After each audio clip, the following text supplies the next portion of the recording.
ಏನಿದು ಬೇರೆ ಗಾಡಿ ಓಡಿಸ್ತವನೆ ಅಂತ ನೋಡ್ತಾ ಇದ್ದೀರಾ? ಇದು ನಮ್ಮ ಹುಡುಗನ ಗಾಡಿ. ಗಾಡಿ ಎತ್ತಾಕೊಂಡು ಬಂದೇ ಬಿಟ್ವಿ ತಾವರೆಕೆರೆಯಲ್ಲಿರೋ ಬಿಲ್ಡಿಂಗ್ ಹತ್ರ.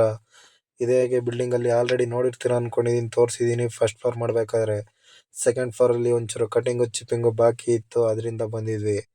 ಅಲ್ಲಿ ಯಾಕೆ ಅರ್ಧಕ್ಕೆ ಕೆಲಸ ಬಿಟ್ಟು ಬಂದಿದೀವಿ ಅನ್ಕೊಂಡಿದೀರಾ? ಅರ್ಧಕ್ಕೆಲ್ಲ ಬಿಟ್ಟು ಬಂದಿಲ್ಲ. ನೆನ್ನೆ ಹೋಗಿದ್ ಬಿಲ್ಡಿಂಗ್ ಅಲ್ಲಿ ಹುಡುಗರು ಹೋಗಿದ್ದಾರೆ, ಅಲ್ಲಿ ಹುಡುಗರು ಮಾಡ್ಕೊಂತಾರೆ. ಇಲ್ಲೊಂಚೂರು ಬಾಕಿ ಇದರಿಂದ ಇಲ್ಲಿ ಬರಬೇಕಾಗಿತ್ತು.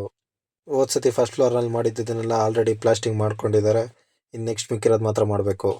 ಬಂದು ಮಿಷಿನ್ನ ಎಲ್ಲ ಕನೆಕ್ಷನ್ ಹಾಕ್ಕೊಂಡ್ವಿ. ಕನೆಕ್ಷನ್ ಹಾಕೊಂಡು ಒಂಚೂರು ಮಾತ್ರ ಕೆಲಸ ಬಾಕಿ ಇದ್ದಿದ್ದು, ಅಷ್ಟೇನು ಕೆಲಸ ಇರಲಿಲ್ಲ.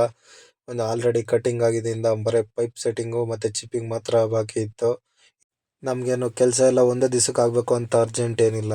ನಿಧಾನಕ್ಕಾದರೂ ಪರವಾಗಿಲ್ಲ, ನೀಟಾಗಿ ಪರ್ಫೆಕ್ಟಾಗಿ ಆಗಬೇಕು. ಸಾರ್ವೆ ಮರನ ಹಾಕಿದ್ರು, ಅದರಿಂದ ಎಲ್ಲ ಈಸಿ ಆಯಿತು ಅನ್ಕೊತೀನಿ, ಕಟಿಂಗು ಚಿಪ್ಪಿಂಗು.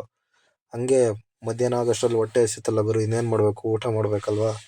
ಊಟ ಮಾಡ್ಕೊಂಡಿದ್ದಾಳು ಅಷ್ಟರಲ್ಲಿ ಆಲ್ರೆಡಿ ಐಟಮ್ ಬಂದಿತ್ತು. ಐಟಮ್ನು ಎಲ್ಲ ತರಿಸ್ಕೊಂಡ್ಮೇಲೆ ಇನ್ನೇನು ಇದೊಂಚೂರು ಹಾಳು ಮಾಡಿಬಿಟ್ಟಿದ್ರು. ಏನೂ ಮಾಡೋಕ್ಕಾಗಲ್ಲ, ಮೋಟ್ ಪೈಪ್ ಹಾಕೋಕೆ ಬಂದಿದ್ದವರು. ಯಾಕೆಂದರೆ ಪೈಪ್ನ ಈ ಕಡೆ ಇಳಿಸೋದ್ಬಿಟ್ಟು ಔಟ್ ಸೈಡ್ ಇಳಿಸಿದ್ದಾರೆ. ಅಲ್ಲಿಂದ ಇವಾಗ ಹೋಲ್ ಮಾಡಿ ಹೋಲಿಂದ ಪೈಪ್ಗಳಿಗೆ ಎಲ್ಲ ಕನೆಕ್ಟ್ ಮಾಡ್ಕೊಂಡು ತಕ್ಕೋಬೇಕು. ಅದಕ್ಕೆ ಐಡಿಯಾ ಮಾಡಿದ್ದೆ, ಪೈಪ್ ಬಿಡಿಸ್ಕೊಂಡು ಒಂಚೂರು ಬೆಂಡಿಕ್ಕೆ ಡಮ್ಮಿ ಬಾಕ್ಸ್ ಇಡೋಣ ಅಂತ ಹೇಳ್ಬಿಟ್ಟು ಐಡಿಯಾ ಮಾಡಿದ್ವಿ.